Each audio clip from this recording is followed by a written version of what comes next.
to imagine all life as you know it stopping instantaneously and every molecule in your body exploding at the speed of light. Total Protonic Reversal. Protonic Reversal. Protonic Reversal with your host, Conan Neutron.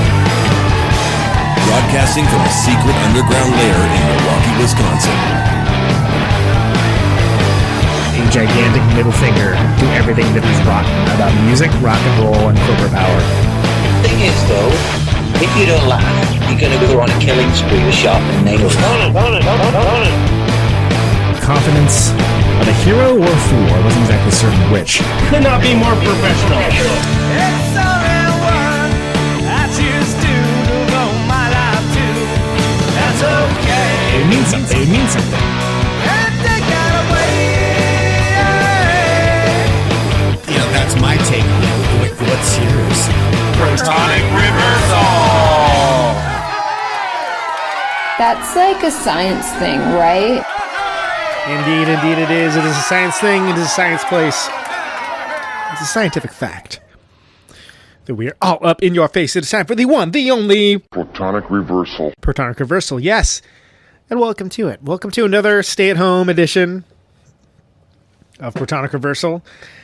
Today's going to be Mr. Alan Epley of Shiner, Life and Times, Blue Man Group, 30-Year Scratch. Talented fella. We've been going back and forth for a while now, so eager to share this episode with you. Should be a good time.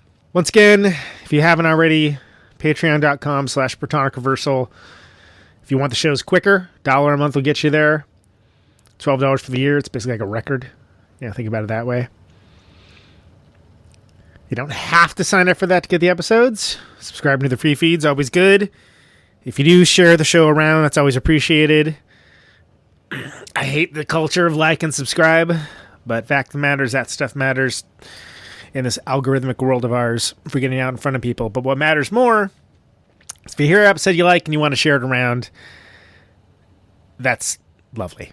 And that's always appreciated and awesome, and we thank you for it.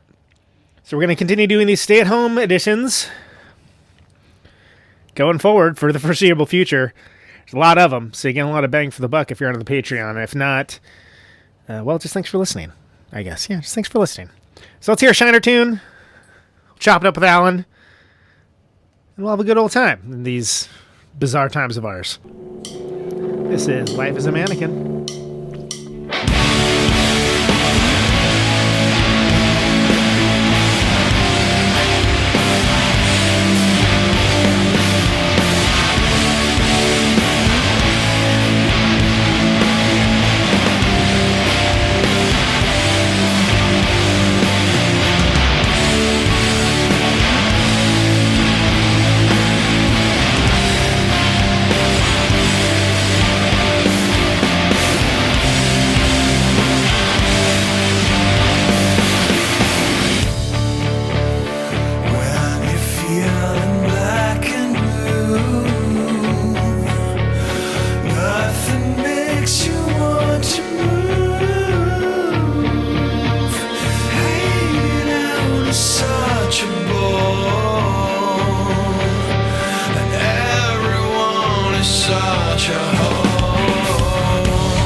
with us now, we have none other than Mr.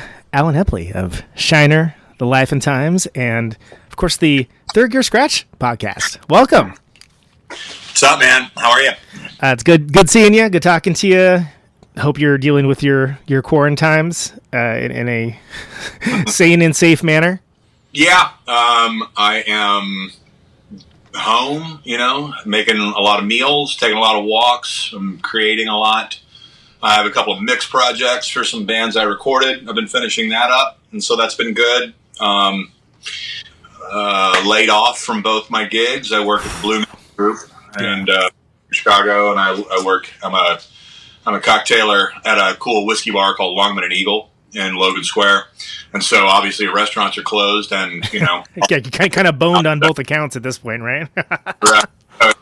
I've been just drawing unemployment, which is actually surprisingly not a terrible take. Thank you, Bernie, and the rest of them. Yeah, no kidding, right? Yeah, I'm actually in a very similar boat. It's one of the reasons why I've kind of kicked it into overdrive with a lot of these shows right now, is because it's basically the only thing keeping me sane. You know what I mean? It's a routine. It's something that builds community for folks, and they get to, it's become a part of people's quarantine life. But it's as much for me as anything else, because without any kind of regular routine, it's a weird time to be alive, man. It's a weird time to be alive. It's a weird time to be releasing a record too. And of course, before I had you on, we had "Life as a Mannequin," which is one of the new singles off of the new record. Somewhat ill-timed, as it would seem, which is not. Right. You're not the only ones in that boat, for sure. Right. Mm-hmm.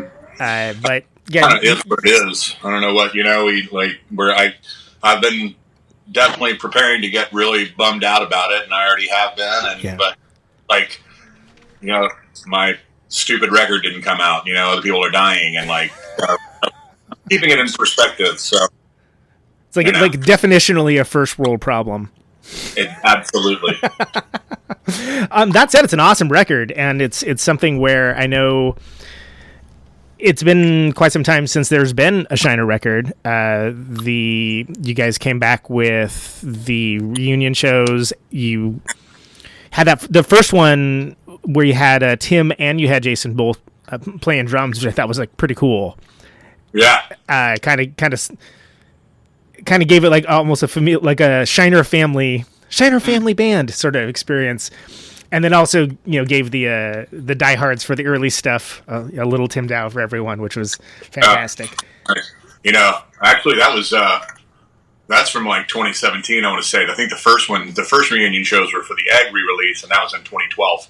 So we've been. You're right. Yeah. Sorry. So we ended up doing a fair amount of these shows. Every couple of years, we would re-release some of our old vinyl, and so do a few shows along with that. Make some people happy. And we were having fun doing it and playing together. And so yeah, I mean, we figured that we would need to at some point release some new music if we were to continue to play. You can only milk that old teat. Yeah, there's certainly precedent for bands that have done it, but it's not necessarily anything you would want to follow. To be sure. So how going into that and going into making this record, which is really cool. The two songs I've heard are really cool. They're very it's very lush. It's sort of I feel like if someone is familiar with the works of Shiner, they're going to be totally on deck. The first single, the one they played, is a little more kind of atmospheric, and then second one, and the more raucous side of things. I guess where I'm going with this is knowing the legacy, and especially because you've cranked out a bunch of Life and Time stuff since then. A bunch of time has passed. Everyone's grown, changed, et cetera, et cetera. How do you pick a band back up and decide, cursor blink, blank page, where do you go from there to start doing a new Shiner record? Yeah, I think getting started was a little tricky, but not near as tricky as what we had expected. Okay. I think having played all these reunion shows kind of got us used to playing together and being, same jokes back in, being, just being used to sitting with each other and being, around each other and kind of wanting to do it, and finding a reason to do it. So, you got to start. I know how to differentiate between my bands, and it is a conscious effort. There's some things that I would write for one project and not for another, and so we were able to kind of hone in on that stuff, and it was pretty natural, actually. And Josh contributed a lot. He and I were sending back and forth, we did a lot of co-writing on this, and to good effect. Very unique and talented entity, that Josh. He's actually I've been lucky enough to have him on a couple times. Love that dude. Quite the badass in his right. So when you talk about, in your mind, writing songs for Life and Times versus Shiner, what can you kind of expound on that? What the differences are internally? How you with the sorting hat? How do you decide which house that goes into? I would say Shiner's a little more Slytherin, and nice historically, but I would say the initial intentions of Life and Times was to not work so hard on the songwriting process, just to let things fall out. Okay. And that has been the case. And we're a very distinct three-piece. I handle a lot of the high parts. Eric handles the meat of the song with the bass and the drums. That's the chord progression a lot of times. And then I'll do the kind of atmospheric stuff. And it's generally, we often will hew towards kind of major key kind of stuff. Not all the time, but Life and Times, I would say, it has a little more major key kind of chill vibe, and does things that Shiner wouldn't do. And as a result, Shiner does things that Life and Times wouldn't do. We're more angular. I like the guitar interplay between me and Josh. I think is really unique. Yeah, we're both generally on each side of the mix. I'm on the left, he's on the right, and we just know how to kind of wrap our guitar parts around each other in really cool ways. And Paul has such a huge bass sound. Right. His tuning is super unique, and it really is just a symphony of low end. And then Gherkin's playing is we want it to be more part of the tune and more something that people sink their teeth in on. We want it to rock. Right. I want everything I do to move people. But some songs aren't supposed to just rock balls.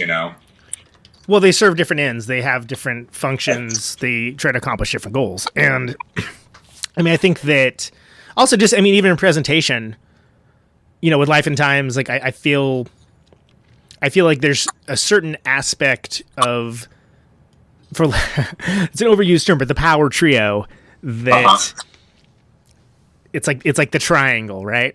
Sure. and you got someone like Metcalf who's a amazing freaking drummer, tearing it up. And then you got both you guys kind of almost Minutemen style, not really, but in the same principle, kind of operating the different spectrums. Totally. And then, add in the stage show, you got the lights going and the smoke and everything. It's a totally different presentation. So, and it really is. But it also is I feel like it's not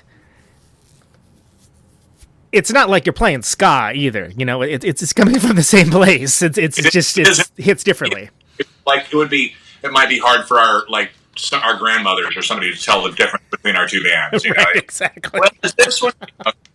So sometimes between some of the, I think there's some overlap, and then there's a lot of stuff that's pretty wide.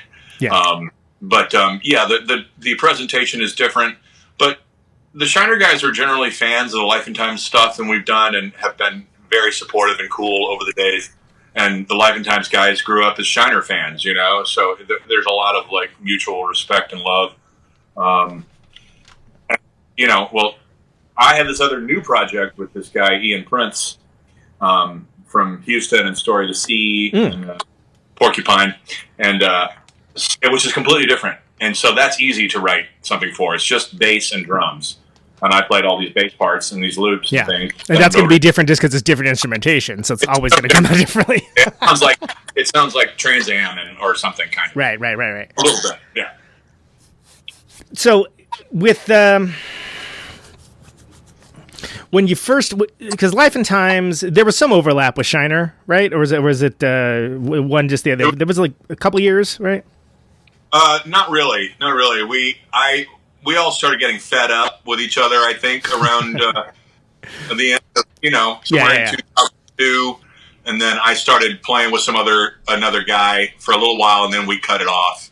And then the last Shiner show was in January of 2003. So I had already been writing with Mike Myers from Life and Times for a little while, but we had all but called it off before then. So there really seems like there was some overlap, but really wasn't. It wasn't in terms of creatively or from the functions of being in the band. Well, and the only reason I bring that up is because it's hard. For the younger listeners of the show, there was a time where you didn't instantly know everything about a band. Like, for instance, when they decided to call it a day.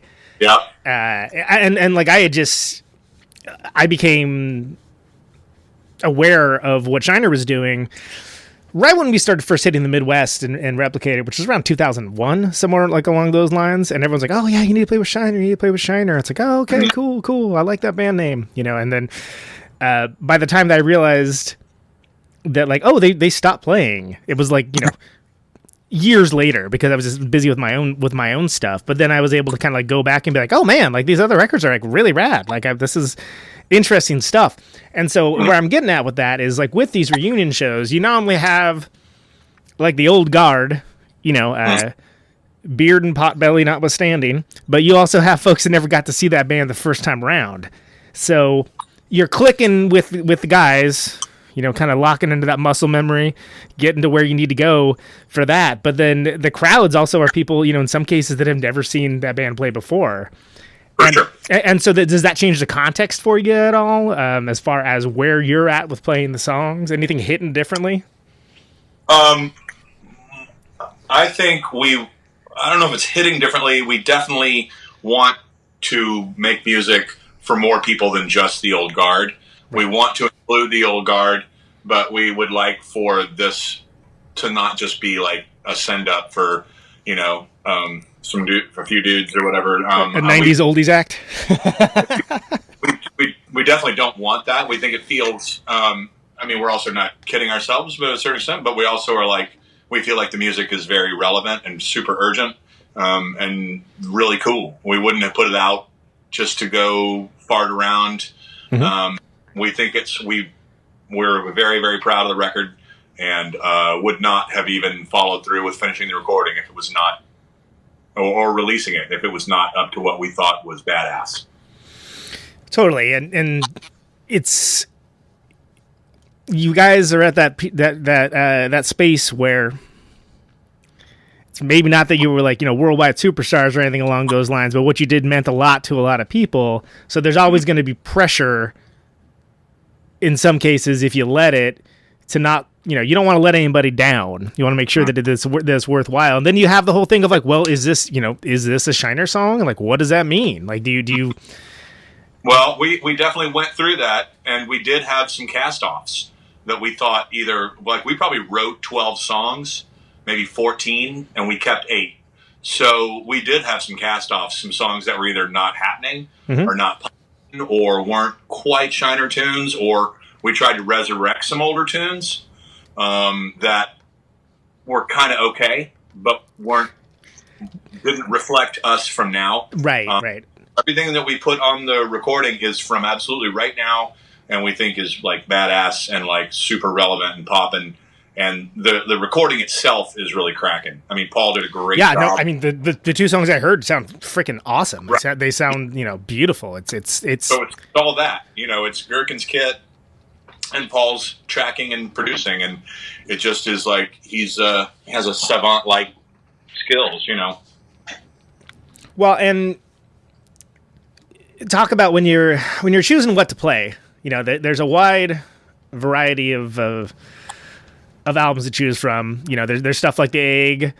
Then there's there's Lula. There's Starless. You have all these songs. This huge back catalog that, if you ask 20 different Shiner fans, like, what are the best Shiner songs, you're not necessarily always going to get the same answer. How do you decide when you're doing the shows? How do you decide what to focus on? Because you can't save every cat, right? No, that's true. So the very first shows we did in 2012, we practiced about 25 songs or over like 3 days trying to get ready.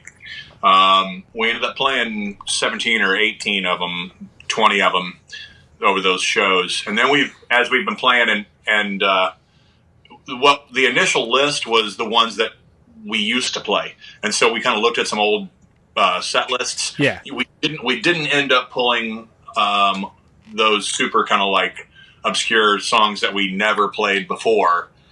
We did not. They also did not show up again this time.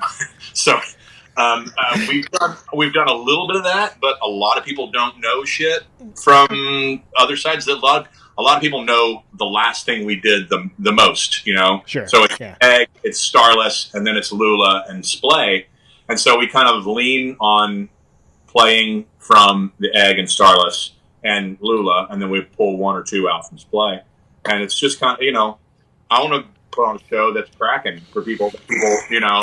People want to hear those tunes.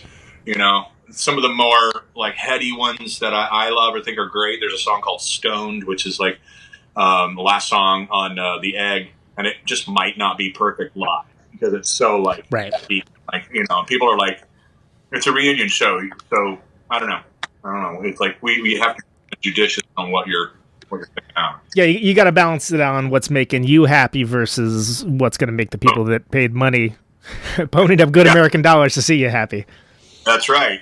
Generally those things will intersect, like because there's a lot in the Venn diagram that overlaps in that, and those are the that you want to generally choose from. And generally the ones that make us happy are the ones that are going to translate enough to get everyone else off. So, And when you're, and there's also a mean point, I think that as much as it's cool to like serve the interests of the crowd and play all the songs that they want to play and play all the songs that you want to play. There's also the whole thing of you want to make sure you're playing them all well. And there's only so many hours in the day. There's only so much time you can to practice also. So that's exactly. And if you're not, unless you're doing like, a 2-hour like Grateful Dead style set or something along those lines, like I don't think that's necessarily warranted. So. Yeah. And that has been an up and down kind of thing. I think mostly we're pretty much on, we're at about an 85 to 90% with most tunes. And generally the more we play, it gets better, obviously, as it goes along. Sometimes shows I'm like, what was I thinking? I've got like lyrics from like, call it 11 records now that I'm like trying to sift through, and we don't use a teleprompter, I don't have that. Like what's the story with Ozzy where they have like the lyrics to War Pigs, and it's like, I'll tell you what, man, like you gotta kind of have that stuff after a while, especially. I mean, I almost don't fault those guys for having that kind of stuff, even though they've played the song a million times and it's their biggest hit. Yeah. It's also standing in front of 50,000 people and trying to put on a big show. Yeah. You might get off on where you're at in the third verse, second verse. Oh, yeah, man. So it's like, yeah, man, have the prompter there. If you're a giant band like that, who gives a shit? Where everyone's like hanging on every word and singing along, like in some cases, that you don't want to blow that, for sure. You don't want to blow it. It's worth it. I was on the side of the stage at Rush with a buddy of mine, pardon me, and he and I was looking at Getty, and Getty had a guy scroll his lyrics. Yeah, and it was all like, and the birds and the totally, yeah, pulling through the shit. Well, and it's like Geddy Lee, And when you're some punk rock band that of little to middle renown, people aren't necessarily going to notice if you like swap a verse or something along those lines. But when you have people hanging on every word like that, you want to make sure you're delivering in that way. Yeah. I guarantee the Bad Religion guys and the Offspring guys and all those guys and Green Day and whoever those old punk rock, that old guard, I guarantee they have a scrolling. Yeah, sure. Totally. I mean, how's it going to look for a sing-along if like the singer is singing the wrong thing, right? If the crowd's right.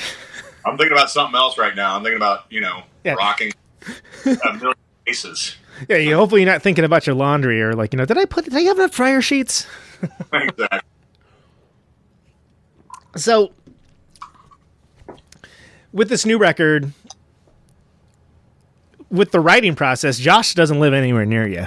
He's a West Coast dude, and his day job. I don't mind saying this. He's mentioned on the show, but yeah, his day job. He goes out with other bands, and he texts like he was the dude that found cool guitars for Fall Out Boy, things along those lines. But he's a busy fella at the best of times, and then also you got this distance between you. So when you're writing, are you sending stuff back and forth? Are you waiting till like you're in the same room together? Like how's that process look at all? For me, I really like just having people write something and let me sing to it. There was a couple instances with that. Josh wrote the main 3 sections for Low Hanging Fruit, which is a song on there, and I just kind of sang to it and added my own guitar parts, and then we brought it together and then roughed it out. So he got on GarageBand and had a little drummer, or not. I don't know. I'm not sure what platform he uses, but you got the drummer in the box, like the robot drummer going. Probably to set stuff, yeah. Certain things you just want to like get the point across, and like so we could do that, and we did that. He sent it to me, and then I throw it into my computer and I layer on. I send it back to him. He plays on it, and we changed a couple different things, and it's actually you use the new model is actually really workable. And he sent the first like kind of verse section for In the End. Which is the very first song on the record, and then I wrote this kind of like transition chord, and then the whole middle section. So we kind of like he wrote the verses, and I wrote this kind of like send up of that, this kind of Chavezian send up of that, and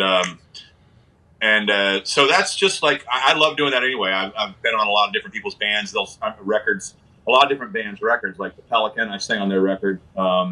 A couple of those. I sang with Spotlights. I sang with Molly Dwyer. I sang with the Jade Shader guys, which is some Pinback boys. Open Hand. A lot of different bands.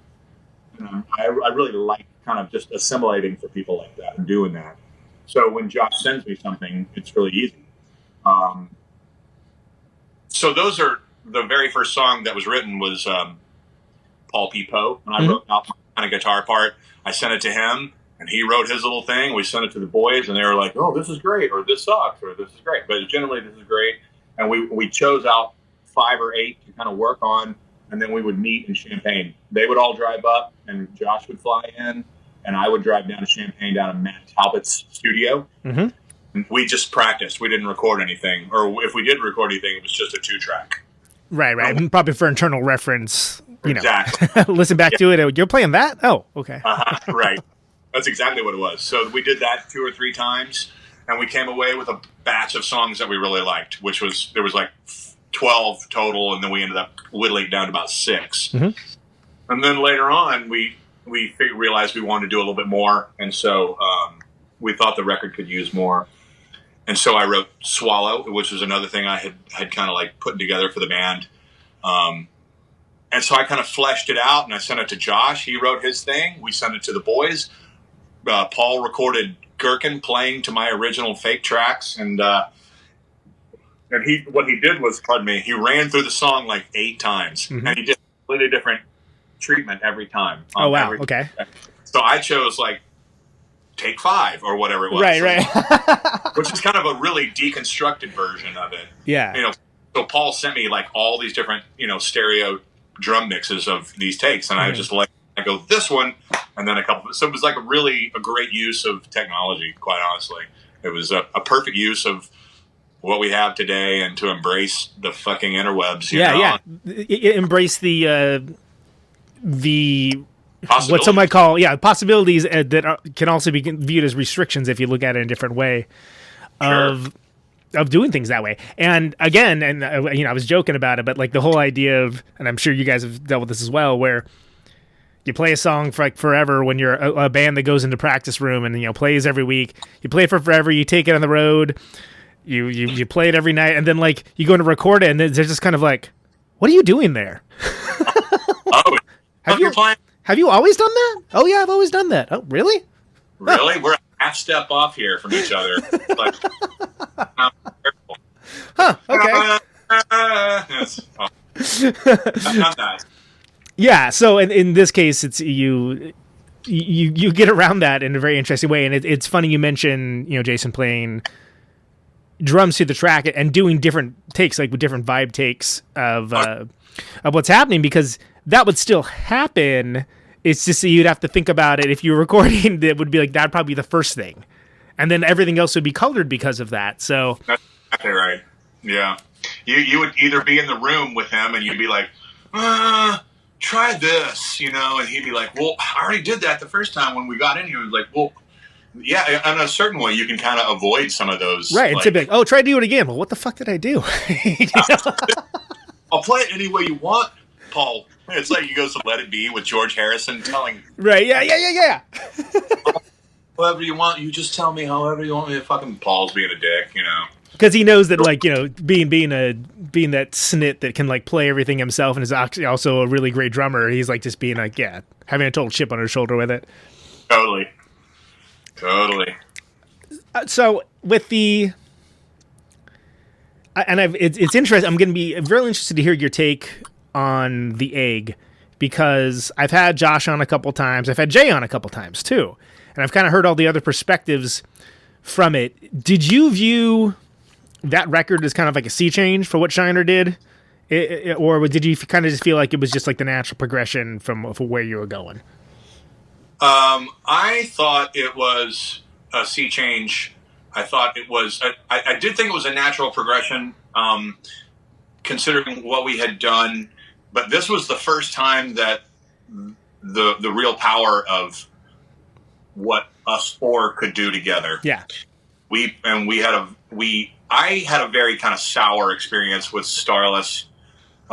Starless was written with me and Tim Dow and Paul. And then we added Joel Hamilton, and then he helped us record a couple things and add some second guitar parts. And then we went to go record it, and we added Gherkin, and Gherkin was playing like somebody else. Gherkin wasn't playing like Gherkin. He was playing like a session guy. He goes, I'll play like what I think the parts need. And so he really stripped down a lot of things, and he kind of turned it into a different kind of band. And I like the songs from Starless. I don't love the record, and I don't want to disappoint any fans, whatever, but they'll still love it even if I don't. Yeah, it almost doesn't matter what you think about it, right? But and there are, exactly. But I do stand by a lot of the songs. We play a lot of them live, and I think it's a pretty solid record overall. There's just some things that leaves a bad taste in my mouth. So when we started to write for The Egg, it was a pretty strict regimen of what we did. We practiced every Tuesday and Thursday from 1 to 4. And so in the day, we had day practices at my house in Kansas City in the basement, and we recorded much of it while we were writing, and we had a lot of coffee going. So when I asked Gherkin to play his ass off and play like he would play. Yeah, and Shiner fans didn't know a lot of what Gherkin could do, because the Shiner group was in a different crew from the Molly Maguire crew. Right. So they just knew him as like his Tim Dow impersonation almost, right? Yeah. They didn't know what a badass he was. Yeah. So, and a different kind of drummer too, a different style, different vibe, different kind of drummer. Totally. Big fans of each other. They emulate each other. They've stolen from each other in good ways, in ways that show that they love each other's style. But like Shiner was, had spent the past, 5 or more years doing a kind of DC and Chicago thing, whereas Molly had spent the previous years doing a kind of West Coast and major label thing, and it had been different groups and camps, kind of, even though we started in the same place. So when Gherkin started playing, they didn't really get a chance to kind of see what he could do. So at that point, we were able to really flex what Gherkin could do and what we could do as a songwriting troupe. Me and Josh, our parts together on either side of the stereo split, and I think the writing is ambitious. I think it's really good. I think it is a high watermark, and it was a sea change in that we were able to really kind of capitalize on what I feel like was a great record in Lula Davinia. And so we were able to do what I felt was justice to the history of Lula Davinia, where I did not feel like Starless was a great follow-up to Lulu, in my humble opinion. Yeah. Well, and you invoked Chavez earlier when we were talking about something, and in a way that none of what y'all did really sounded anything like Chavez, but the interplay was very similar in the fact that you'd be playing, some kind of interesting on the guitar and have like a vocal part going that like builds the melody, and then Josh would just come in with some like insane like like non-Euclidean geometry thing over it. Yeah, some sort of Baroque counterpoint. Yeah, and in that way, again, without sounding like Chavez. Not that anyone really sounds like Chavez. Like you guys had like a similar like aesthetic where you play off each other like almost symbiotically. And it feels like that really like hit. Oh, we've stolen like straight out. So I'll tell you. It's okay. But the ethos is the same. Yeah. Of like each of them in your own spot, and So. And the songs, I feel with the egg, I feel like Jay really got what you guys were doing too, which I think is you want to hope anyone that's recording is going to do that. But I feel like with the combination of where you guys were at as a band, that stretch of songs and like where you felt with the comfort level, and then also with Jay recording you, I think it was just this perfect storm where it kind of got to build. Like you want to think about things being like greater than the sum of their constituent parts. And I feel like, for me, that it really got there in a way that was really ear-catching, and maybe even in a way for folks that hadn't been along for the ride for, Lula and Starless and all the earlier ones. Sure. So, record was pretty well received, amongst the indie rock world. the ghetto of the sub-ghetto. No, it did. It was received well. And it's fascinating to me because what I had started to notice after that point and in the intervening years afterwards is there started to be bands that kind of cited that album as influence and like did like their take on it. Like there was like a sort of like a Shiner derivative band kind of model that happened, but it was only specifically from the egg and certain tonal aspects and compositionally. But it was definitely noticeable, and I would always hit up these bands like, hey, y'all Shiner fans? And they're like, we are their favorite band. I'm like, oh yeah, I can tell. Here, I appreciate that. Imitation is the sincerest form of flattery. It doesn't hurt my feelings in any way, and I'm into that. I've heard it in big bands and small bands. I've heard it in other things. I don't have much issue with it. There's comes down to a point where other people hear it a lot sooner than I do. Like I'll certain bands that some people are like, oh, dude, these guys are ripping you guys off. I was like, really? And you listen to it and you're like, are they? So maybe. Why do you think that? Yeah. But maybe objectivity is, clearer, from a distance. Well, I mean, but that's not, I've talked to folks about that before, in similar situations. Like you talk to like a Buzz Osborne or like a Jerry Casale or something, they don't always hear the influence of what they did in something. They're like, oh, it's cool, and doesn't sound anything like us though. Or like what they think of as the thing isn't necessarily what like listeners can hear the same thing. Right.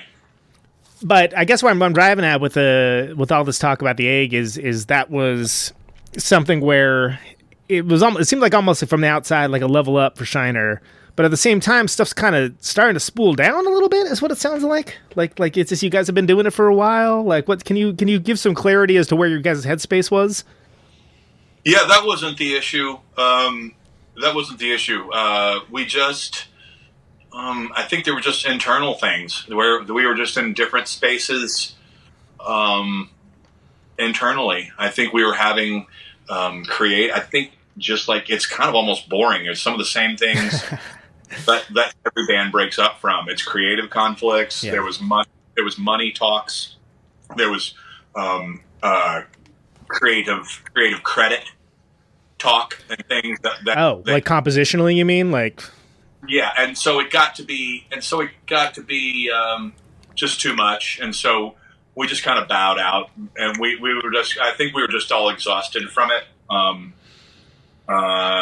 Josh and I first felt it. I felt it on tour a few times, and where I just realized I would be really uptight and tense, and then I would like relax, and I'd go, I don't have to do this.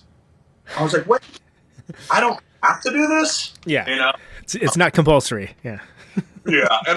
it was a certain bit at which we felt like we had been doing it for a while.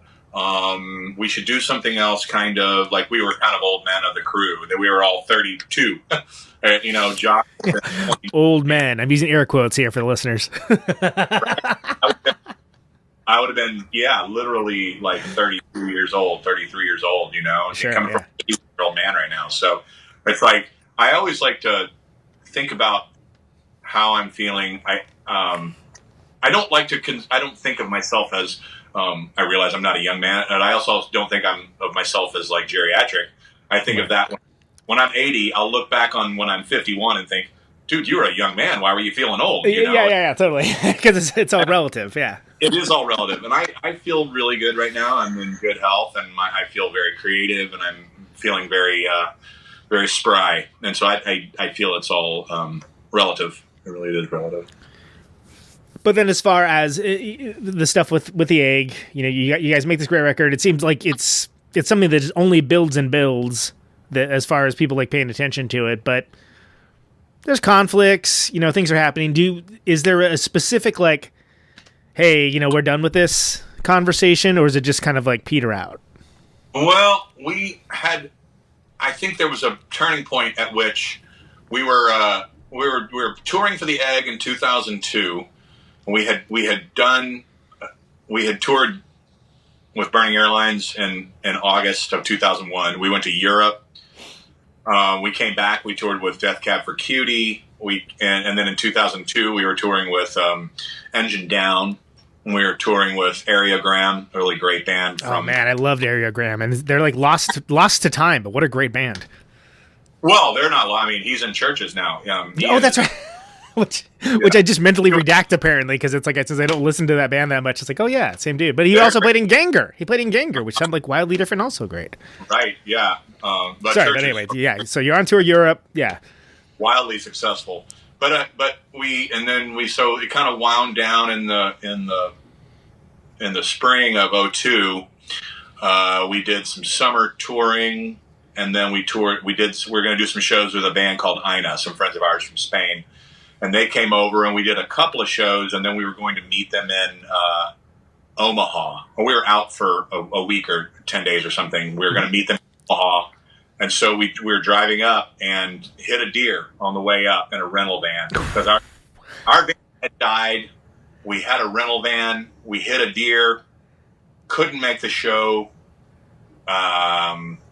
It was kind of like, it didn't make us want to keep going. So we took a break, and then at a certain point we were just like, I'm not feeling it, and I was really feeling doing something else. So, and so was Josh, and so was, I think Paul and Gherkin would have done kept going or stopped, depending, but everybody was feeling a bit disaffected, I feel like. Yeah. And there were some schisms within the camp, which it took us a little while to even kind of remember what it was about. But right. Well, I remember I was bummed at you, but I don't remember why. Yeah, I hated your guts, but I can't for the life of me. Why were we mad? Yeah, exactly. Right. There is some of that, but then you spend a time, you realize. But now we're at a much more stable point where we can deal with each other in adult ways and ways that are much truer, and we're better humans than we were. We're better humans, for sure. Well, and your reasons for playing music aren't necessarily going to be exactly the same, too. Right. And that's sometimes with time comes wisdom, one can hope. For sure. And we want to take advantage of our time together, and we're enjoying playing together, and, make up for some lost time, a little bit. So with and I really enjoyed the tour, I guess it was 2017, 2016, whenever it was, where you had Tim and Jason playing. As we've established, very different drummers. Like they just have like very different styles.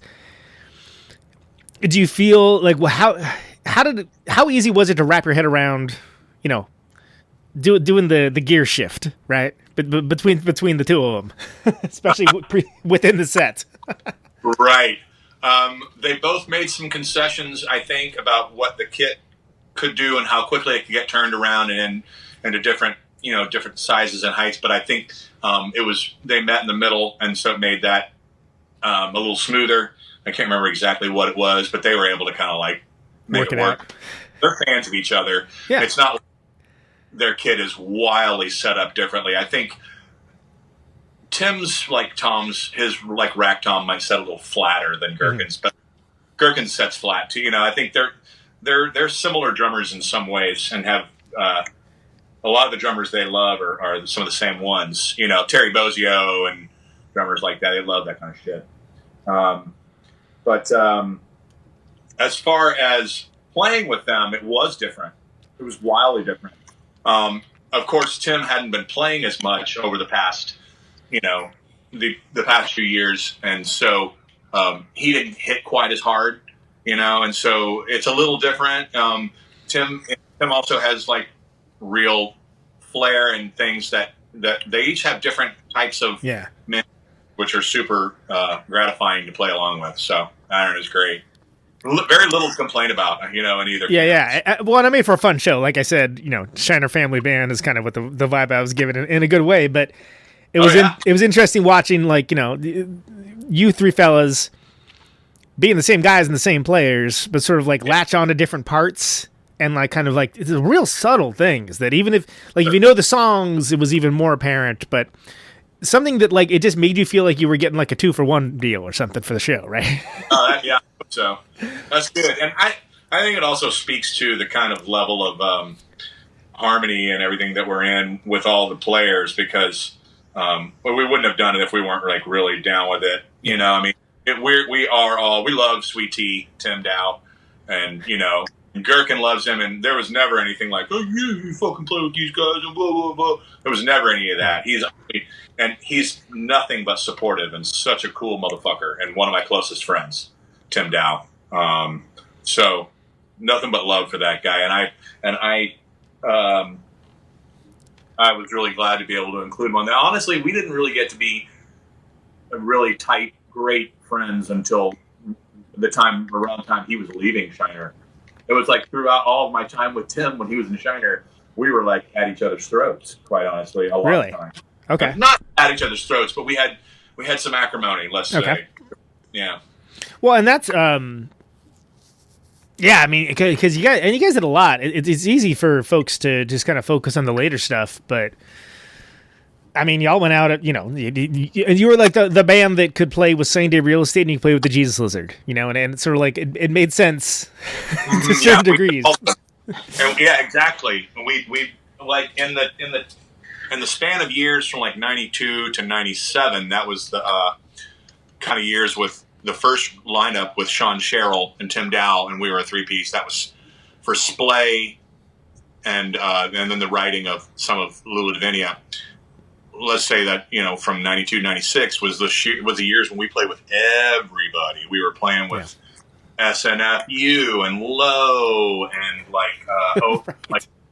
like Codeine, and we played with Jesus Lizard and Golden and Trans Am and Brainiac and Jawbox and Flaming Lips and just literally everybody.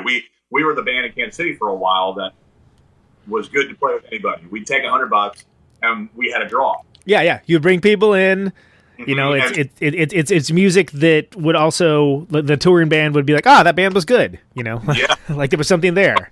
We got hooked up with DeSoto Records. We played with Jawbox and Shudder to Think, and Sunny Day Real Estate.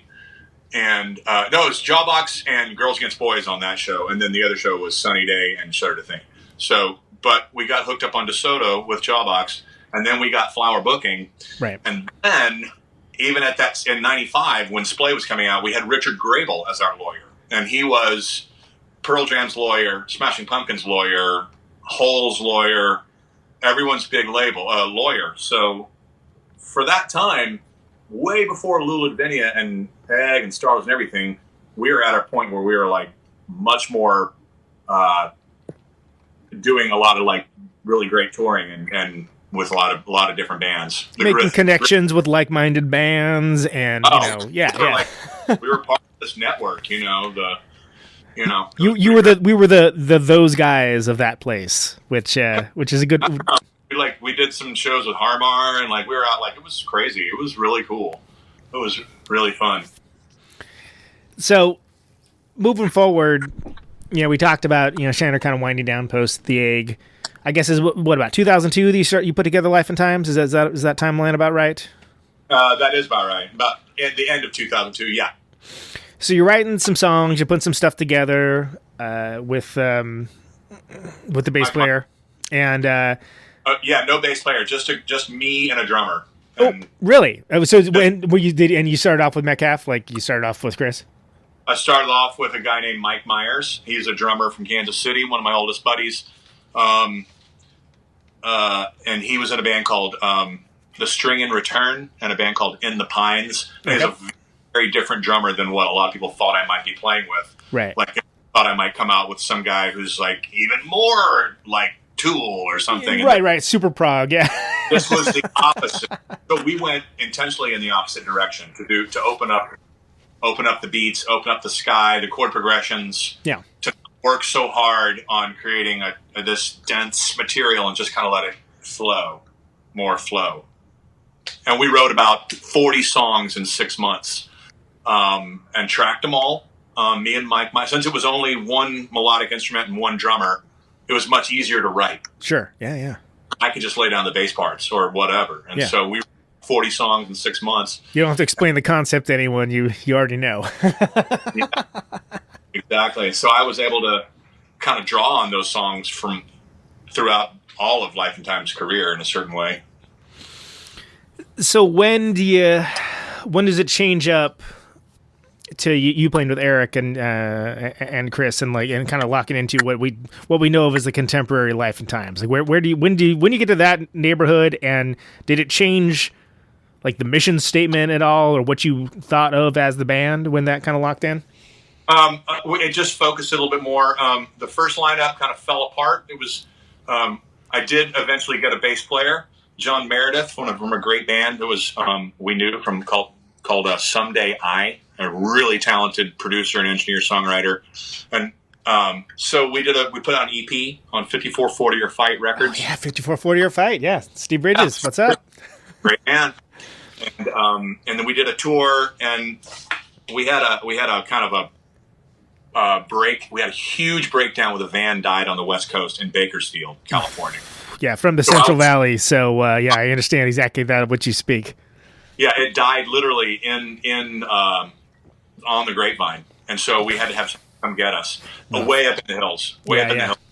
And then we stayed in Bakersfield for 3 or 4 days and we had to buy a new van. We limped home with a few shows.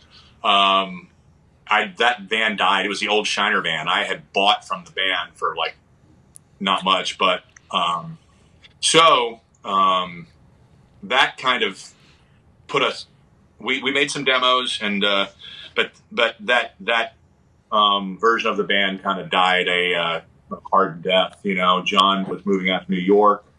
I don't know. It just was some disillusionment, and we were trying to find each other. There was a moment where we were looking for a drummer. Eric had signed on. He was in a band called Ring Cicada. Really fucking great. Yeah, man. I not only saw them, I think I ran sound for them in Oakland at one point, like years ago. Good band. I forgot all about that. I would have hit him up when I saw him last time you guys came to Milwaukee. If I had known that or remember that, but whatever. I got a lot of it. I've got a lot of banal esoteria floating around this brain. So yeah, me too. But yeah, the Ring Cicada record, Steve Albini recorded it, and I think Steve Bridges put it out also.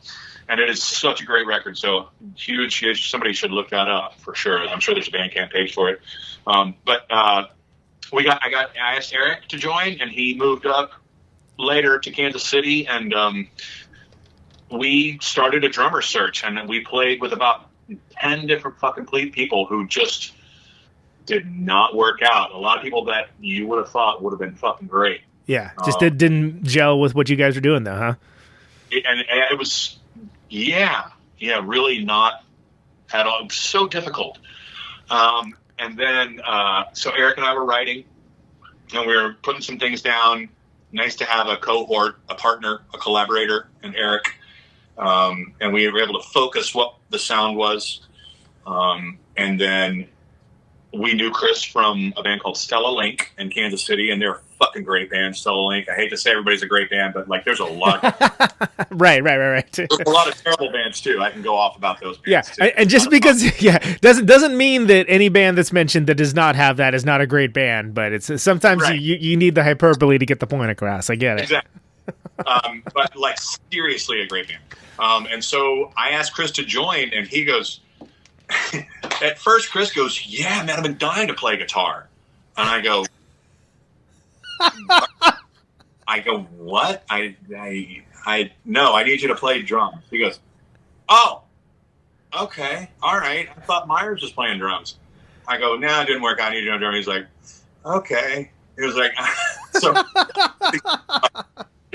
He was like all reluctant. He thought he was going to get in and start shredding. I was like, "No, my friend, this is we're staying at 3 feet." Right.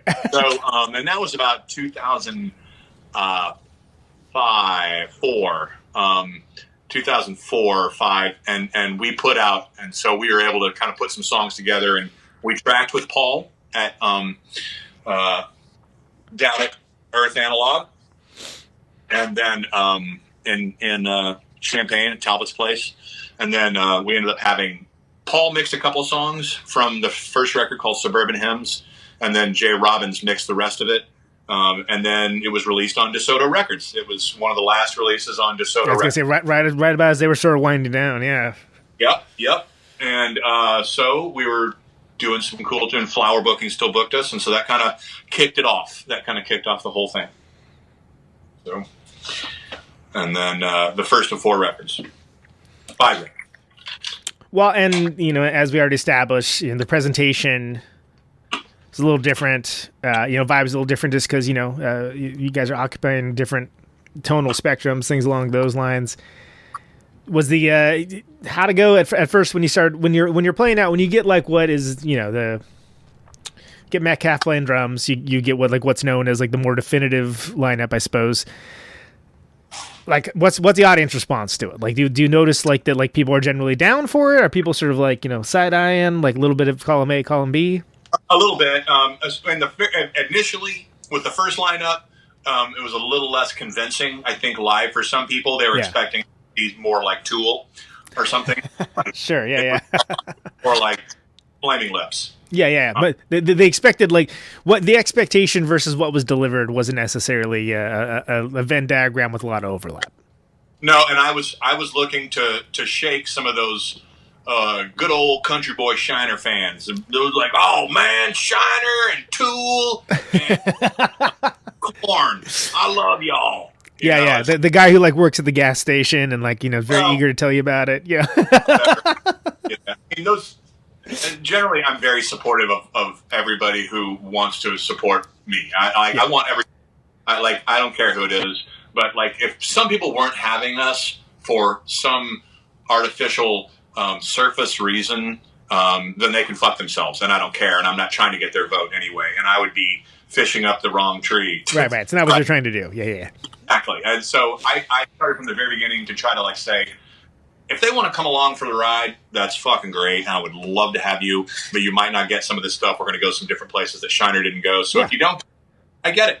And so, but it also opened us up to touring with a lot of different people. We toured with, Life and Times has toured with a very diverse group of people like Appleseed Cast, Murder by Death.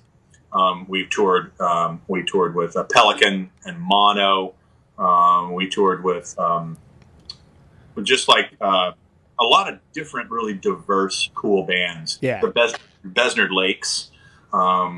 Just really cool, very interesting lineups. And so with Shiner, it was a little difficult. We were more like a headliner. We can only headline. So when I started Live in Times, we were back to being an opening band again. It was awesome. Cause let new people be in the middle slot, be in the opening slot. You don't make as much money, but you have these really exciting tours.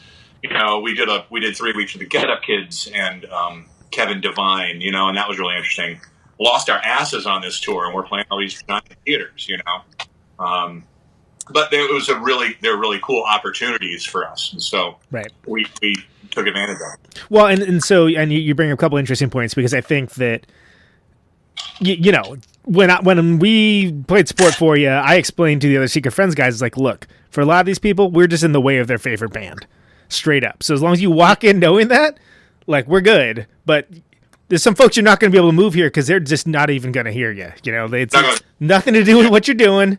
Doesn't mean that it's that what you're not laying down the damage. Is they're not there for it. And sometimes that happens. You know, when I had Chris Spencer on, he's talking about Unsane playing with Slayer.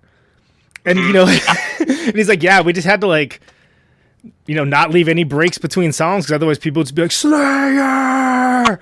In between. Yep. And the Shiner fans are much more polite than to do that. But there is a vibe that, like, Shiner puts out of just being like, oh, no, this is the band. This is the band. And so it can be a difficult situation. But with Life and Times, it's not like you're starting from zero. You're front loaded with a bunch of goodwill and with people to kind of know where you're coming from at least, but it's not at that same level. So it allows you to sort of redefine what you were doing, right? Would you say that's accurate? Absolutely. It was a very freeing experience and one that I don't regret at all. It was the exact thing that needed to happen. The music that I've made and the experience of getting to kind of restart, but not having to restart completely. Right. You know, great booking and great label consistently, even though it's kind of been shifting. We did DeSoto, we did Arena Rock, and then we're on Slim Style now, which is Jack Vaughn works at Sirius XM. But it's been a really great experience all the way around, and being able to make music that I stand behind every one of the Lifetime records, like hardcore. Like I occasionally you pass by it and you go, oh, hear this record, you know, something you haven't heard in years. And I'm always like genuinely impressed with the work we've done. I go, hey, all right. Right. So, and there's been there's what, 5 records? You did like 3 on Slim Style, 1 on Arena Rock, 1 on DeSoto, if I remember correctly, right? Exactly right. Yeah, and it kind of seems like that last, that last one hit at a point where, from the outside perspective, it seems like there were people like latching onto it and glomming onto it that maybe weren't all the way on board earlier or like had fallen off or something. Yeah, I don't. Yeah, I mean, if they did, that's great. And we didn't try to go out to do anything outside of what we just do. We always try to write what we love. Yeah. We really can write in a lab setting. Like we'll walk into a rehearsal, us 3 in Live at Times, and not have anything started. I don't come in with like these 3 sections. We'll just set up some mics and kind of like go now and like kind of play along. We'll start some beats or drums and kind of bang it out. Yeah. And it can kind of die a little bit, and then we'll kind of fuck with it, and it'll come back. And a lot of times, I mean, we've had a lot of success with just fucking writing. You know, like it's really gratifying to write with those dudes. Do you record practices? Always.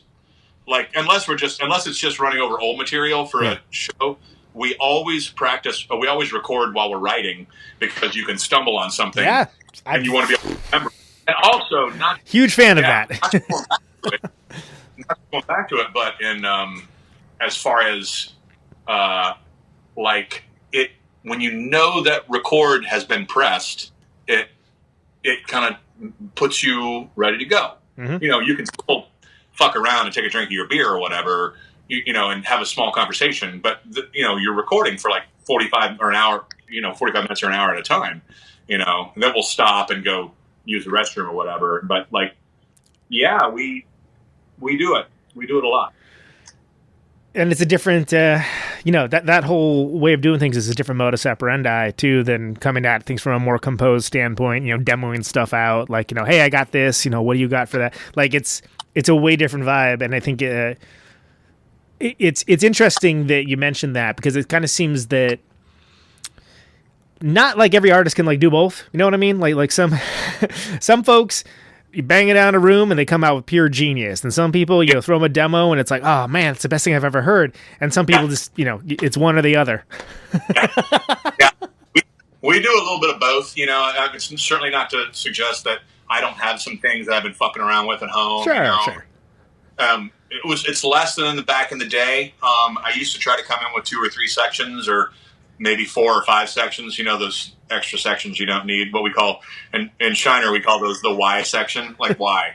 That's good.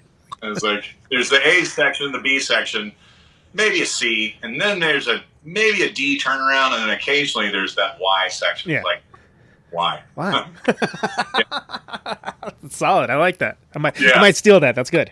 Yeah, I think it was Joel Hamilton. I have to say the Y thing. That could be. I credit Joel for that. So I want to be respectful of your time, but I also want to talk a little bit about, it'd be disingenuous to not mention Third Gear Scratch, which I believe it's a Life and Time song that influenced, right? Shiner Song. Sorry, my bad. Yeah. That's okay. You've been doing this for a hot minute. You kind of came in hot with it. You've been hitting it hard. Obviously, I'm a fan of the podcast format. I've been doing this about 6 years, something along those lines. The show's got a voice. It's got sort of a mindset. What prompted you to start the show, and what's your vision for it, and what have you learned from doing Third Gear Scratch? I thought that I was in a unique position that I know so many people about being in the arts and being a part of what we've done, and you do too. And so that's one of the perks of this, is that we've met people you wouldn't fucking believe. And we have stories of hanging out with them and doing that. I've been struck by that the whole ideal of if you're in a rock band, you're nothing unless you're on the cover of Rolling Stone, and you know, people don't know you. If they can't imagine that you actually make any money, or why are you doing this? Is this a hobby, or you know? Or then there's other people that you wouldn't know them at all, but have a really great living, you know, that are doing working on movies. They're doing they're a grip for a movie, or they're, you know, sound production. They've entered wardrobe. You know, there's all kinds of edges of the arts that make all kinds of great, consistent money. And so it was to kind of promote that whole thing and to expose that stuff from college. I don't know if you remember this, but like, you know, it's like I was a music major. I can't tell you how many times I heard people, they go, "What the fuck are you going to do with a music major?" I was like, I don't know, or like a theater major, or we used to call it a major in Tower Records, which I used to work at. Yeah. I started instantly delivering pizzas, you know? Yeah, totally. Like in Kansas City while I was on tour with Shiner. So it was like, I wasn't always making money with Shiner too and doing this, but like, it was also like, you know, so I guess I'm getting to the method behind the madness. Why after all this, do we choose to stay in it? How do you do it? How do you exist? What jobs do we do and choose to do or have to do in order to make it? How long do you foresee doing it? Why are the arts so fucking hard? Why aren't they respected? Yeah. Why is it also like, they are respected. It's like the most important thing for everybody unless there's a crisis, in which case it's the least important. Right. Yeah. You know, I think about it a lot. I think it's like, you know, you're deemed it's a non-essential kind of thing, clearly. But then again, after a while, it is essential because it's called living. Because without the arts, it is just existing. So that's a lot of it. The name is not apropos of anything besides being the name of a song that I think.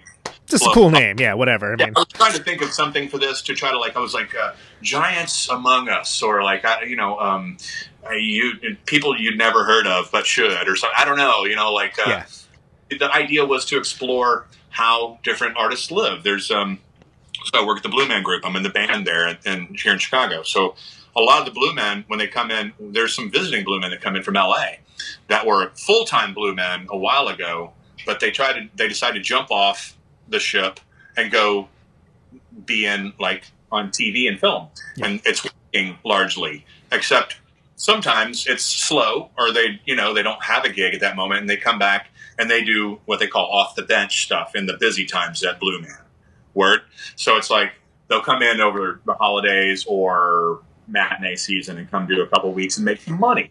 So, but it's also like you're seeing people who are on like shows like The Tick, the new Amazon reboot, The Tick, and like people on Nickelodeon, on like Howard Danger, and on like True Blood on HBO, and different actors that, so it's just about charting this path that people who have decided to enter the arts, and what does that look like, and how, and why, that's the main thing. Yeah. How'd you get there? How are you doing it? Why are you doing it? All that kind of stuff. Now, I think it's an interesting ethos, and actually, there's quite a bit of overlap with this show too. So of course, I think it's interesting. But like, Of course. it sounds familiar. I like that too. But I find it fascinating that there are so few shows that do that too. Yeah. And I say that as I'm a fan of the form. I'm a fan of like the long form podcast. What I always like to say with this show is a sort of like the vibe may not be anything like Terry Gross or anything along those lines. Like it's a discussion, it's an active back and forth. But the idea is to focus on people that you would never hear on Terry Gross. And the reason why is because like it doesn't mean those folks, like you mentioned, aren't interesting or aren't worthwhile to talk to. In fact, there's a lot to learn there. But I also found that me having the shorthand of like I make records, I tour, I live this life. Also, you get a different kind of discussion when you're sitting with someone that like also. You're not starting from zero. It's not like you're discussing, what Earth is like to a Martian or something along those lines. That's exactly right. One of the things I thought was unique about my pod and kind of what you do is also that we are not just talking about the person's most recent product, but more like the whole deal. Why? Yep. How do you do this? And like, what? Okay. You don't have to spin this for me, like I'm talking. Yeah, you don't need to be in the album cycle, and we just talk about, like, it's a river, right? The whole thing's a river. Like, all the aspects of it are interesting. I sometimes think that, like, the stuff that's, doesn't have to do with the music can be the most interesting, not always. And I think it is. I had that bit of kind of conversation with that guy, Patrick Fabian, an actor from, he's on Better Call Saul. Right, yeah. Mm-hmm. And so it was a great conversation. And he was kind of relieved to not have to just discuss the show and his character. It was about his journey. Yeah, how'd you get there? Exactly. Mm-hmm. How'd you get in this position that like this is happening? Like what was? So let me get this straight. You moved to LA to be an actor, and it worked. And how long was your path? And right. How many eggs did you have to serve at brunch? How many? What else did you do along the way? What were their ups and downs? And you really made a career out of this? Yeah. So that's the thing that people do. And so kind of like the heart of this, so. Well, and I also appreciate the fact that you have someone like Matt Armstrong on that, like, I know as well as you do from Murder by Death, but like, his path and, playing with Frank Iero and stuff like that. Fascinating. And like, I know the guy, so I know the story, but it's like, oh man, I thought that was so badass, because then you actually get like that context that if you don't know, you'd be like, wait, that dude from that band's doing that? Like what? What? Yeah, the overlap. Yeah. Not to mention the BattleBot's just a hilarious dude and an awesome guy all around as well. The guy. So what would you say that you learned like the most from doing the show so far? Because you got like I confess, like I do so many of these damn things. I don't listen to every episode. I listen to a lot of them. Oh, I don't expect that. But you're one of two actual music podcasts I do listen to, and I'm not gonna say what the other one is. But well, that's nice.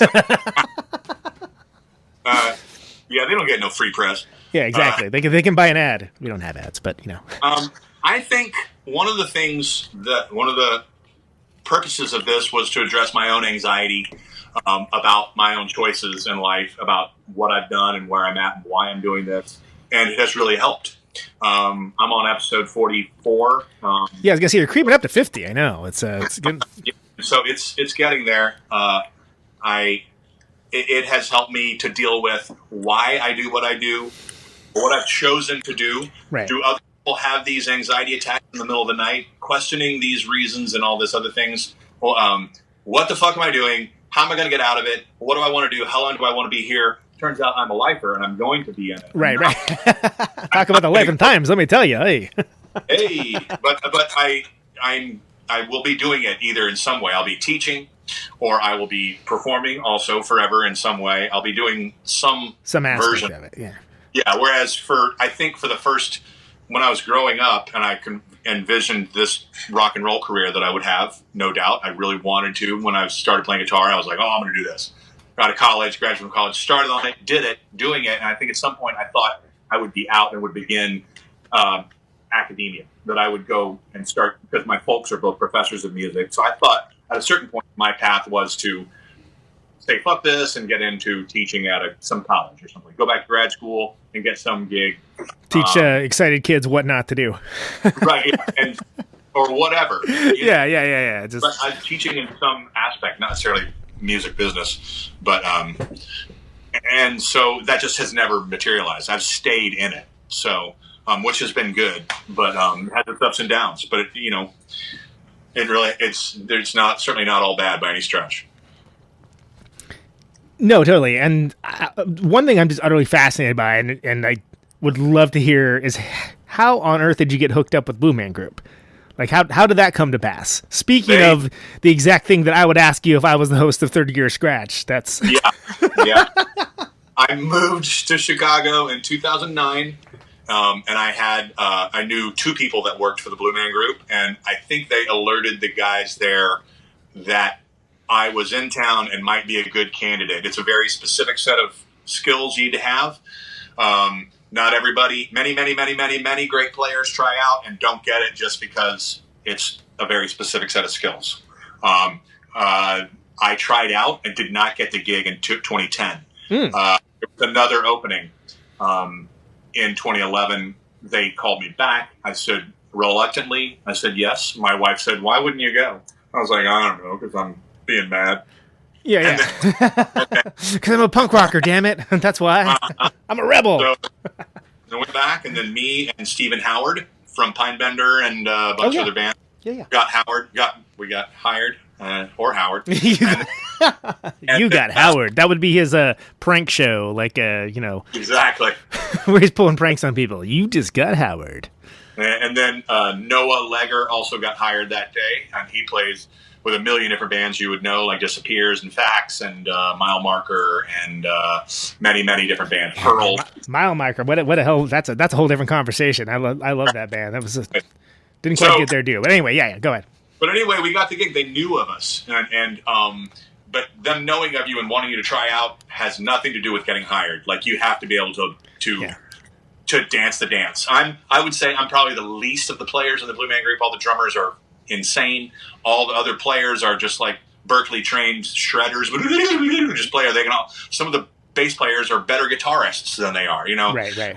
Like some of them, like one guy he's a better drummer than he is, and he didn't even play drums in the band. And he's so you're dealing with a level of musicianship with these guys that are like, it's off the charts. And they're living and breathing. It's water for them, right? There's three people in the band. There's a drummer. There's a Chapman stick player, and that's what I play.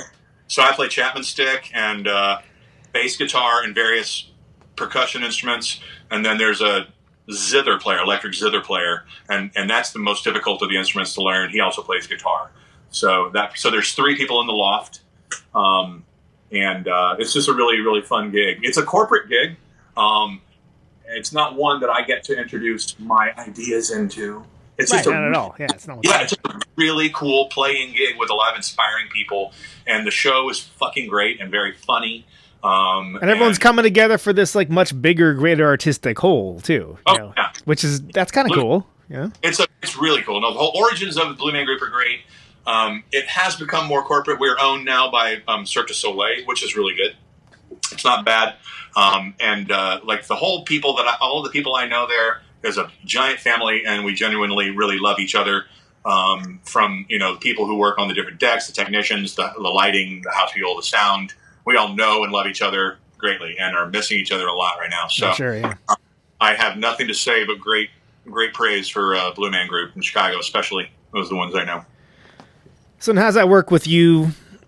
Doing that as like your main gig, and then also making records and touring, getting out as much as you can, counterbalancing Blue Man Group duties with making records, touring, all that. How do you find that balance? The schedule with Blue Man Group is set to where I can give them my schedule a month in advance, and so they'll work around it. They know that everybody who's working there is another working musician in other ways, so they generally work with it. The only requirements they have are that you generally try not to tour during matinee season, which is basically March through July, and then try not to tour over Thanksgiving and Christmas. But there is some wiggle room in there, and I obviously have toured, in May and April and all those months. But so there's certain months when it's busier and certain months when it's dead. So that's the way it is. Yeah. So, last thing, and we touched on a little bit when we were talking about, when we were measuring them with podcasts. I realized kind of late in the game that about episode 90 or something, that whether I was asking the question or not, it was really always there. So it's the only canned question I ever asked folks, which is we already talked about, which is literally just, why do you do what you do?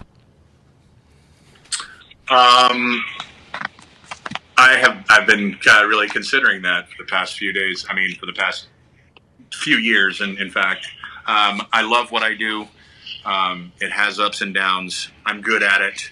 I'm also good at other things. I'm not afraid to do other things, even things outside of my comfort zone. But at the end of the day, I think life is short, and you should follow the things that make you happiest. And this makes me very happy. I think I am affecting some people and able to do that, and so that means a lot to me. I mean, I love what I do, and I think life should be spent doing what you love. Nice. That's as good a sentiment as I think we're going to get, man. That's solid. What's the for the immediate future? The new record. It's going to be available when it's available. I think that has a timeline that change at all. Yeah, it's available May 8th, and you can get it probably for sure through Shiner.net, but it'll be on all platforms. There'll be a video for Lives of Mannequin coming out with Toby Lawrence. He was the second guitarist in Molly Maguire. Oh, no kidding. Okay, yeah. Shiner family band, baby. Exactly. Nice to be working with family again, and so then the first bit of the tour, which was supposed to start in May, will be postponed, I think, until August, if they're doing that at all. So we're taking it by ear. You know, there's the West Coast part of the tour was supposed to happen in July. Pardon me. Yep. And so we'll see. I don't know. I'm just like, I'm expected to get my heart broken. If it is, then we will thank our lucky blessings that we're not dead or fucking worse. And you know, I mean, I really try to find it hard to complain about my stupid record and tour when there's real stuff on the line. So that's the main thing. It's good to keep perspective about all of it, and I think you're doing a good job. You got a good head on your shoulders. I think you're gonna make it, man. All right, brother. Thanks so much for the time, and it's a pleasure. Till next time. Hopefully not too soon. Hopefully it won't be too long, huh? Right. Dude, all right, brother. I appreciate you. Take care, Alan. Yeah, see you. And there he goes. Let's hear a tune for real.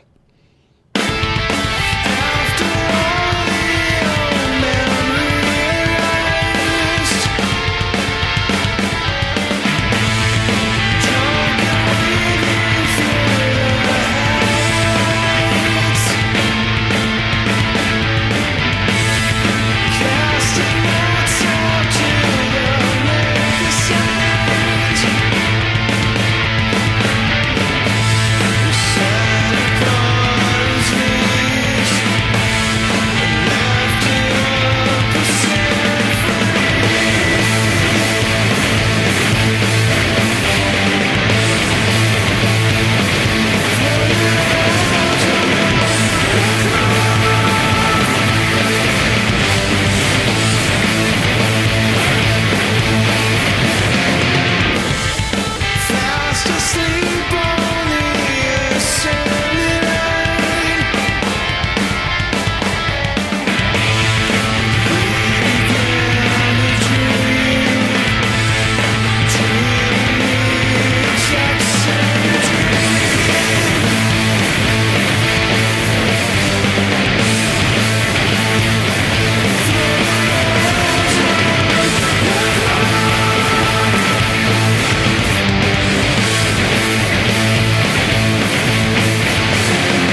So that's some Shiner for you. It's Andalusia.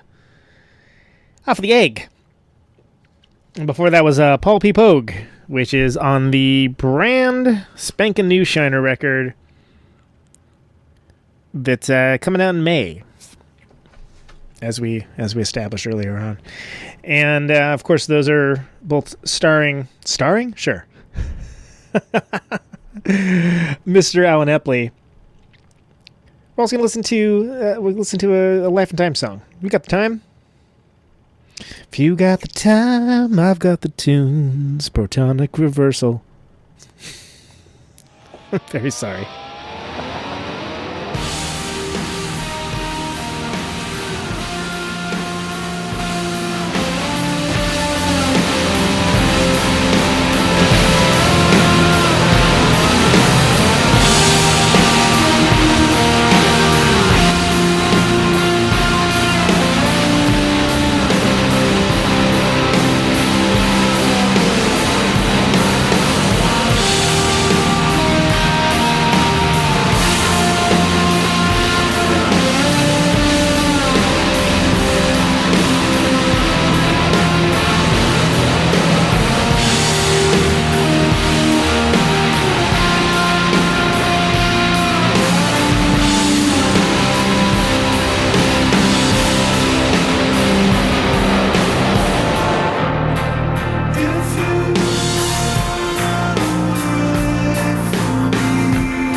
Out Through the Indoor by the Life and Times. Before that was Killing Queens, also by the Life and Times. Both those are on the same record, which is that one that came out in 2017 that we were talking about. Good one. A little breadth of field with all that. Realized that earlier on I didn't actually give a shout out for Alan's podcast, even though we talked about it extensively. It's Third Gear Scratch, like third spelled out THIRD .libsyn.com, LIBSYN.com, or you can just freaking look up Third Gear Scratch. It's on there. It's got it on Facebook. It's on all the normal things you'd think it'd be. Good show. Good show. Interesting stuff. All right, so we're going to play a couple more tunes here and close her out. So let's do it. A simple case of time, one thin thread, a thimble full of lies. A simple case of time, one thin thread, a thimble full of lies.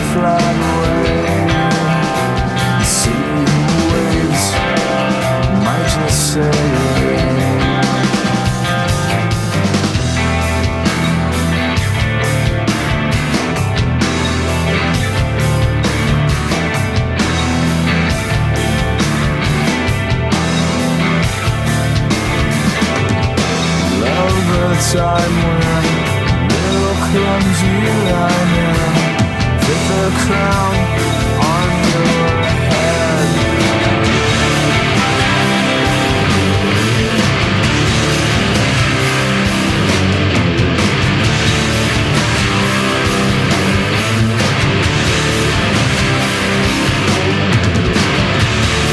Head down, I'll see you.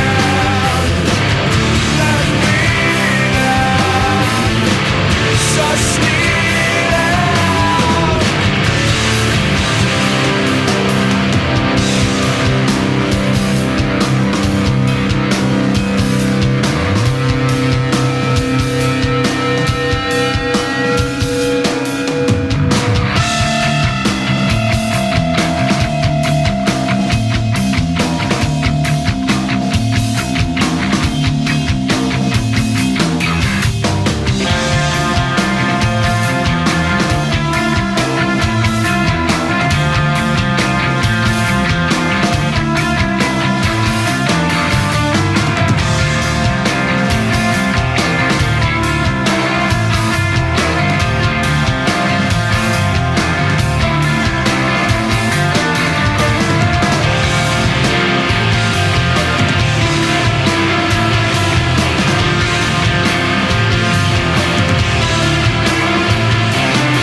Situationist by Shiner of Alula Divinia.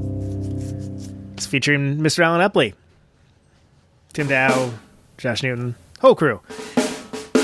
All right. And there we go. That's another episode. Another episode in the books. If you want to find out more about the upcoming Shiner record, status of tour dates, all that good stuff, there's a shinerkc.bandcamp.com. They're on all the various streaming services. There's a Shiner Facebook page. I think they're on Instagram. Is this thing on?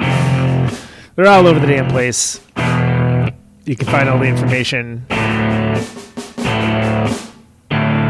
on your social media of choice, or there's I think there's a website. Maybe eventually will come up too. Who knows? Can you hear me now? Dare to dream.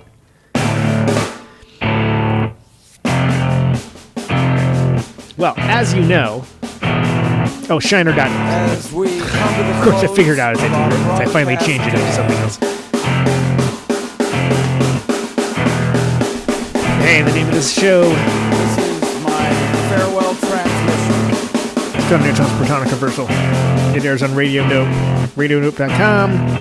Signing off, Mr. and Mrs. America, and all the ships at sea.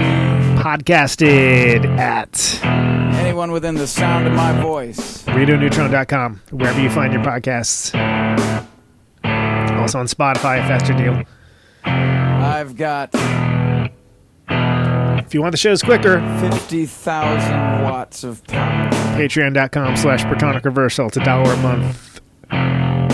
Otherwise, I want to ionize the air. you'll get them when you get them. Subscribe to the feed. Always free. No ads. No sponsors. No kidding. This microphone turns sound into electricity. Shadefoot is the name of the Shannon record. Can you hear me now? I think that's it. Thanks for listening, everybody. Out on Route 128, the dark and lonely. Stay safe. Take it easy. I got my radio on. Can you hear me now? Can you hear me now?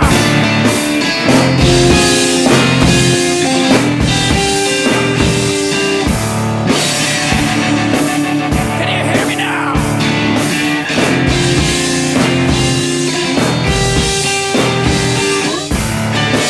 Can you hear me now? The end of radio.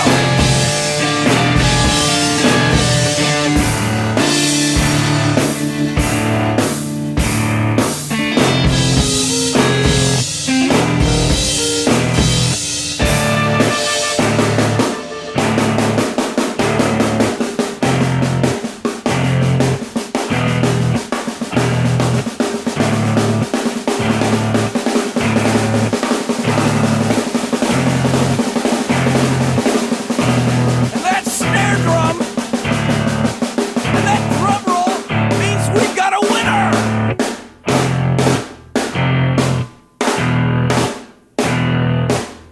If you're the fifth caller, or any caller at all,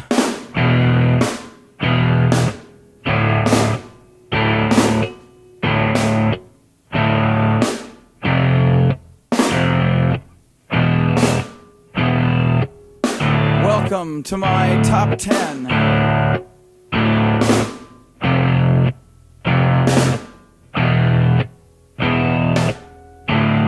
I'd like to thank our sponsor.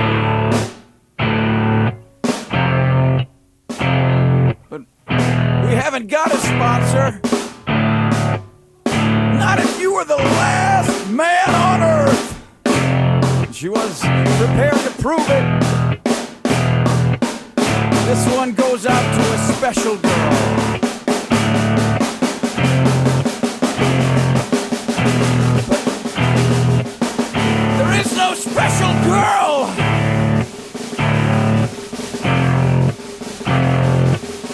It's the end of radio. The last announcer plays the last record. The last what? Leaves the transmitter. Circles the globe in search of a listener. Can you hear me now? Can you hear me now?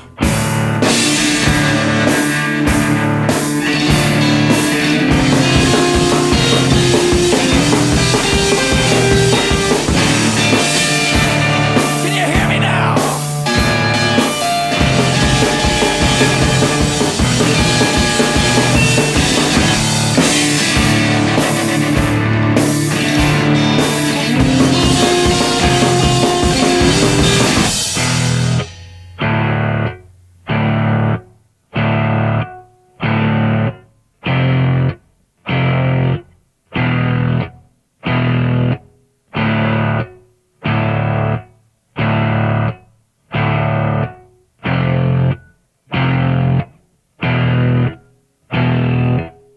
Is it really broadcasting if there's no one there to receive?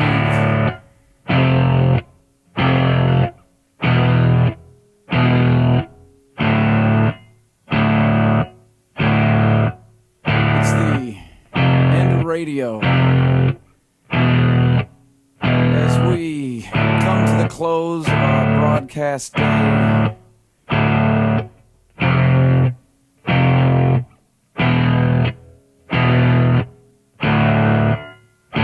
got my radio on.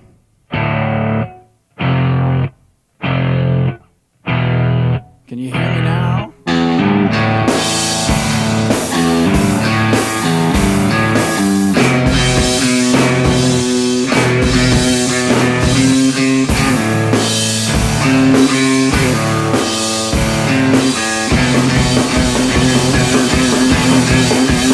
you hear me now?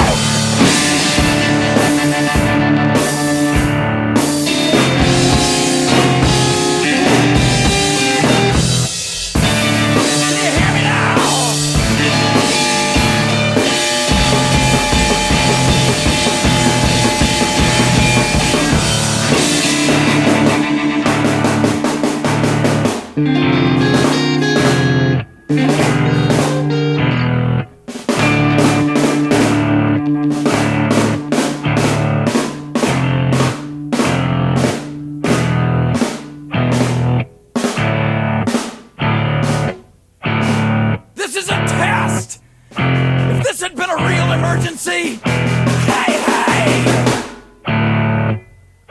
This is a real goddamn emergency!